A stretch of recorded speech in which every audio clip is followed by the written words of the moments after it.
This is Daughter of Christ. Today, I'll be telling you the story of a certain Muslim missionary and his struggles to prove the preservation of his Quran. Back when Yasser Qadhi's holds in the narrative revelations were at their peak, he rose up to defend the honor of the now debunked perfect Quran preservation narrative. He claimed that the Quran reading of all Muhammad's companions was the same, and he even shamed us with a screenshot saying the same thing from a book he was reading.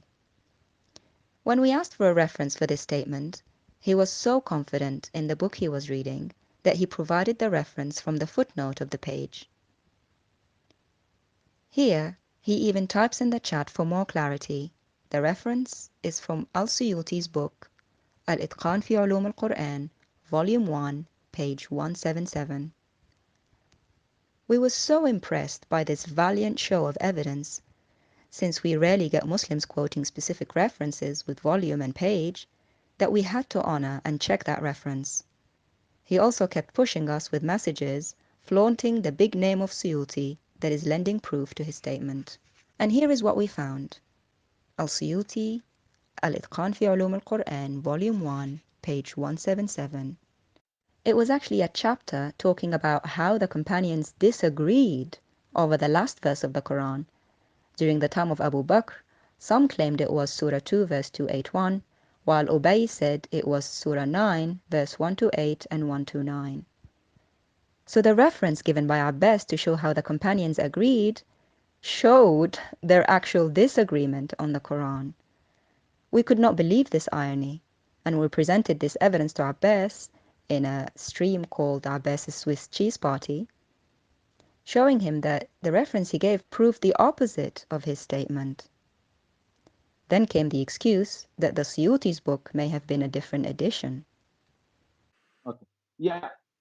First of all, I just like to say, look, she put her side and she bring evidence. I don't know if her evidence matches the quote I gave because the references I got is second edition. So I don't know if she's reading the second edition or the first edition. I don't know. I'll double check, and if I'm wrong on that, I will say, okay, I'm wrong on that. So I don't think she completely proved me wrong yet. Why would Suyuti talk about something in one edition for it to be removed in another edition? But anyway, we waited for proof from Abbas for the imaginary edition that he was talking about, and then silence for months and months and months. Then came the frantic retractions. It turns out the initial reference given was not correct, even though it was from Abbas's own mouths and his book's footnote that he himself provided us. Just like the narrative of the Quran, Abbas's narrative changed yet again. So what happened? Why did Abbas provide the wrong reference? Well, Abbas actually didn't misquote the book. He gave the exact footnote reference that was in the book. So who wrote that book? Who lied to Abbas along with other Muslims about the reference and made him spend months retracting it? The book is called Mizan and is written by this man, Javed Ahmed Ghamidi, a contemporary scholar from Pakistan. We found out why he provides false references.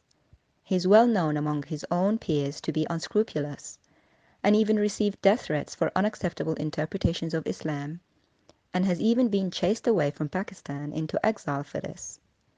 So no wonder he provides faulty references.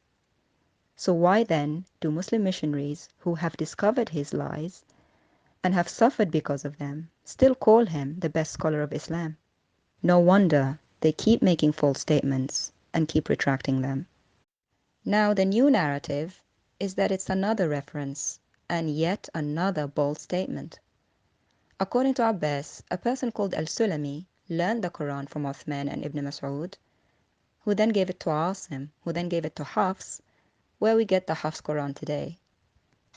This oversimplistic gold chain of transmission, this isnad, has the stamp of approval from Prophet Abbas himself, at least for now, pending further retractions, and again will graciously give him the benefit of the doubt and pretend that this isnad is correct, even though Ibn Mas'ud's Mus'haf had missing surahs which appear in Quran Hafs today.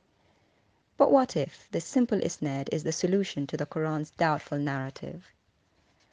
A key person in this chain is al-Sulami. His full name, Abu Abdurrahman al-Sulami.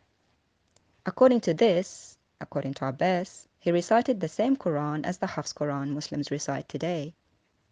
So who shall we go to find out more, to find evidence for this? Let's go to al-Suyuti, since he's the one of the very few who have the stamp approval of Prophet Abbas himself.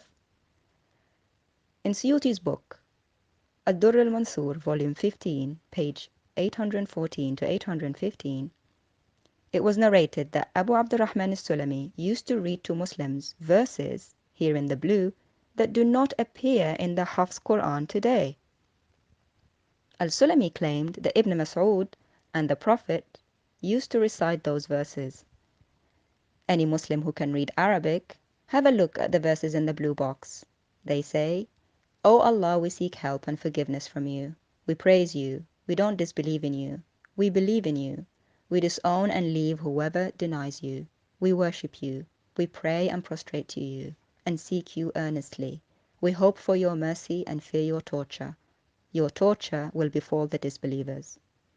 Abbas, these were the verses recited and taught by your beloved al-Sulami, a key person in your golden chain of Quran transmission. Do you find any of those verses in your Hafs Quran today? For the non-Muslims who don't have the time or patience to read the Quran, I can tell you, the answer is no.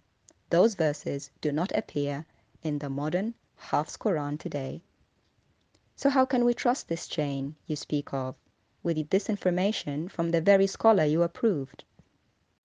Here is the latest episode in Abbas's story, his challenge to debate about the Mus'hafs of Ibn Mas'ud and Ubay. Even though in the first episode of his narrative, he claimed they were all reading the same Quran. But now he's saying they each had their own Mus'haf and wants to debate us about it. Oh, how the narrative keeps changing. So what's the conclusion to the story? The standard narrative has holes in it. That's what I'm going to say. Thank you. Couldn't have said it better myself. Let's hope all Muslims get the memo.